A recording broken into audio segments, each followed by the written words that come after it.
Trump প্রশাসন থেকে বিদায়ের সময় ইলন মাস্ককে স্বর্ণের চাবি উপহার দিলেন মার্কিন প্রেসিডেন্ট ডোনাল্ড ট্রাম্প। এ সময় ট্রাম্প তার প্রশংসা করেন। এদিকে মাস্কের চোখে কালো দাগ দেখে শুরু হয় গুঞ্জন। জানা গেছে তার ছেলে এক্সের ঘুষিরই চোখের নিচে দাগ পড়েছে। বিদায় মুহূর্তে ট্রাম্পের কাছ থেকে বিশেষ উপহার পেলেন ইলন মাস্ক। ওভাল অফিসে ছোট্ট একটি বক্সে করে স্বর্ণের চাবি তুলে দেন ট্রাম্প। তিনি জানান, এই উপহার সাধারণ মানুষের জন্য নয়, বিশেষ কারো জন্যই। সেই উপহার হাসি মুখে সাদরে গ্রহণ করেন ইলন মাস্ক। ওভাল অফিসে বিদায় অনুষ্ঠানে ইলন মাস্কের প্রশংসা করেন মার্কিন প্রেসিডেন্ট। সরকারি দক্ষতা দপ্তরের নেতৃত্বে মাস্কের বিভিন্ন উদ্যোগ দুর্নীতি হ্রাস, আধুনিকীকরণ ও ব্যবস্থায় সংস্কারে অসাধারণ কাজ করেছেন বলে উল্লেখ করেন ট্রাম্প।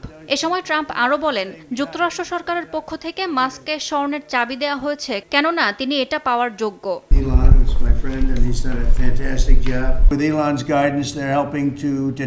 আমি ইলন মাস্কের সঙ্গে থাকতে পেরে গর্বিত। সে আমার বন্ধু।